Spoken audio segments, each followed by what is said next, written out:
दोस्तों, आपने वृंदावन के श्री बांके बिहारी मंदिर में देश और दुनिया से लोगों को आते और अपनी मांगी हुई मुरादों को पूरा करते हुए सुना होगा। वृंदावन में बने इस मंदिर में श्री कृष्ण को द्वारिकाधीश नहीं बल्कि कान्हा, बिहारी और बंसी वाले के नाम से जाना जाता है। मथुरा जिले के वृंदावन में बना श्री बांके बिहारी जी का विशाल मंदिर, जहां भक्त सिर्फ उनकी एक झलक पाने के लिए आतुर रहते हैं। मान्यता है कि इस प्रतिमा में भगवान श्री कृष्ण और राधा का मिला जुला रूप समाया हुआ है, जिसे देखने के बाद आप बस यहीं यानी इस मंदिर में ही रह जाना चाहते हैं। ऐसा कहा जाता है कि मार्गशीर्ष माह की पंचमी को श्री बांके बिहारी यहाँ प्रकट हुए थे। मार्गशीर्ष का महीना हिंदू कैलेंडर के अनुसार हर साल नवंबर और दिसंबर में आता है, इसलिए हर साल इन 2 महीनों में वृंदावन के अंदर त्योहार जैसा माहौल रहता है। चलिए जानते हैं क्या है इस मंदिर के रहस्य, कैसे प्रकट हुए श्री कृष्ण। ऐसा कहा जाता है कि संगीत सम्राट तानसेन के गुरु स्वामी हरिदास भगवान श्री कृष्ण को अपना आराध्य मानते थे और उन्होंने अपना पूरा जीवन और संगीत दोनों ही बांके बिहारी जी की आराधना में समर्पित कर दिया था। वृंदावन में बनी रासलीला स्थली में बैठकर स्वामी हरिदास घंटों बिता दिया करते थे। ऐसा कहा जाता है कि जब भी स्वामी हरिदास कृष्ण और राधा की भक्ति में लीन होते थे, तब कृष्ण और राधा उन्हें दर्शन देने के लिए आते थे। लेकिन एक दिन स्वामी हरिदास के शिष्यों ने उनसे विनती कर कहा कि वो भी श्री कृष्ण और राधा के इस भव्य स्वरूप के दर्शन करना चाहते हैं। सभी भक्तों के ऐसा कहने पर स्वामी हरिदास मान गए और फिर से अपने शिष्यों के साथ भजन में लीन हो गए।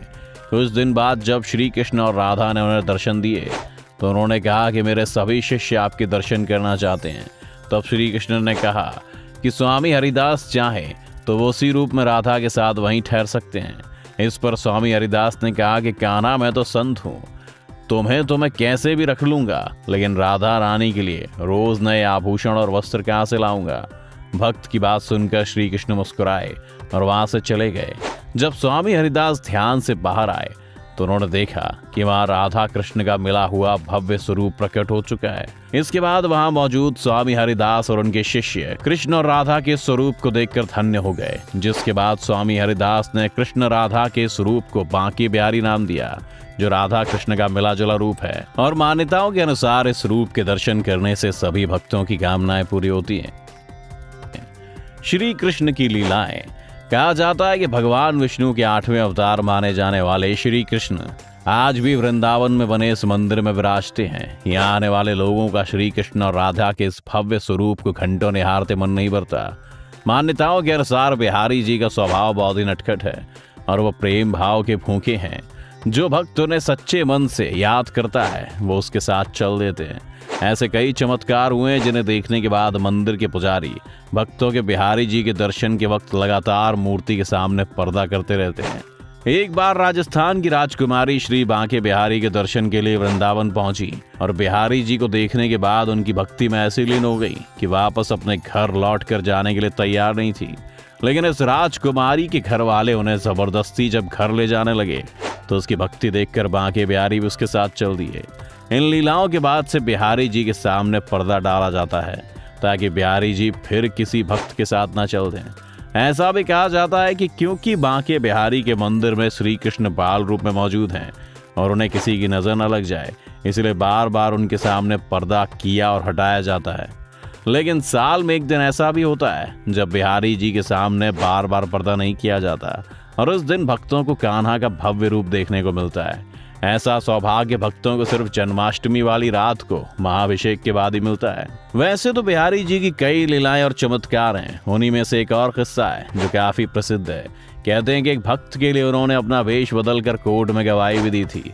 दरअसल बात कुछ यूं है कि गरीब ब्राह्मण बांके बिहारी का बहुत ही बड़ा भक्त था। वो नियमित तौर पर बांके बिहारी के दर्शन करने आता था। एक बार उस गरीब ब्राह्मण को किसी काम के लिए महाजन से कुछ रुपए लेने की जरूरत पड़ी। इन रुपयों को उस गरीब ब्राह्मण ने बड़ी ईमानदारी से कुछ समय बाद हर महीने थोड़ा थोड़ा करके महाजन का कर्ज पूरा कर दिया। लेकिन महाजन ने उस गरीब ब्राह्मण से कहा कि तुम्हारा कर्ज अभी बाकी है। ऐसा इसलिए क्योंकि वो अपनी किताब में लेखा जोखा करना भूल गया था। लेकिन गरीब ब्राह्मण के बहुत समझाने के बाद भी वो महाजन नहीं माना और उसने गरीब ब्राह्मण को अदालती नोटिस भिजवा दिया कि अभी उधार बकाया है और पूरी रकम ब्याज सहित वापस करनी होगी। ये सब देखकर ब्राह्मण काफी परेशान हो गया। कोर्ट में भी ब्राह्मण ने जज को पूरी बात सुनाई। इस पर जज बोला, कोई गवाह है जिसके सामने तुमने महाजन को पैसे दिए थे? ये सोचकर उसने श्री बांके बिहारी जी के मंदिर का पता बता दिया। अदालत ने मंदिर का पता नोट कर बांके बिहारी का नाम समन भेज दिया। जब वो नोटिस मंदिर पहुंचा तो उस नोटिस को बिहारी जी के सामने रख दिया गया और बात आई गई हो गई। अब कोर्ट की तारीख पड़ी और जब गवाही का दिन आया तो एक बूढ़ा आदमी जज के सामने गवाह के तौर पर पेश हुआ। उसने कहा पैसे देते समय मैं वहाँ मौजूद था और उसने बताया कि इन तारीखों को रकम वापस की गई थी, लेकिन महाजन की खतौनी में लिखा पढ़ी ना होने की वजह से ये सब हुआ। माना जाता है कि गवाही देने के लिए मंदिर में गया वो बूढ़ा आदमी कोई और नहीं, श्री कृष्ण ही थे, जो अपने भक्तों को मुश्किल में कभी नहीं छोड़ते।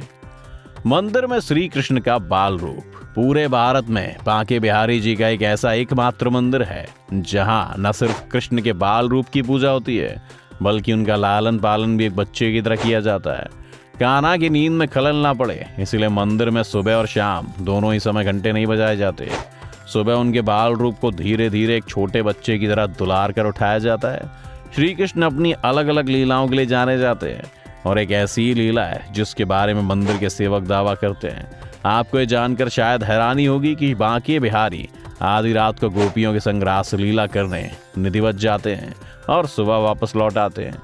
ऐसा तब पता चला जब ठाकुर जी का पंखा चलते चलते एक सेवक की अचानक आंख लग गई और जब उसकी आंख खुली तो उसने देखा कि बांके बिहारी अपने पलंग से गायब थे और जब सुबह हुई तो श्री कृष्ण का ये बाल स्वरूप अपनी जगह पर ही था। बांके बिहारी जी के वृंदावन में बने इस मंदिर का निर्माण साल 1860 में स्वामी हरिदास ने कराया था, लेकिन इसके कुछ सालों बाद जब ये मंदिर खराब होने लगा तो स्वामी हरिदास के शिष्यों और फॉलोअर्स ने इस मंदिर का साल 1921 में एक बार फिर पुनर्निर्माण करवाया। विश्व प्रसिद्ध इस मंदिर तक पहुंचने के लिए आपको पहले मथुरा रेलवे स्टेशन तक पहुंचना पड़ेगा। इसके बाद टैक्सी या किसी अन्य साधन से 13 किलोमीटर की दूरी तय करके आप श्री बांके बिहारी मंदिर पहुंच सकते हैं। इस मंदिर में ठाकुर जी के दर्शन करने का वक्त सर्दियों और गर्मियों में बदलता रहता है। कहा जाता है कि श्री कृष्ण को पेड़े, मक्खन, मिश्री, केसर, चंदन और गुलाब बहुत पसंद है, इसलिए आपको मथुरा में हर जगह पेड़े की कई दुकान दिखाई भी देंगी। ये थे श्री बांके बिहारी मंदिर से जुड़े कुछ तथ्य।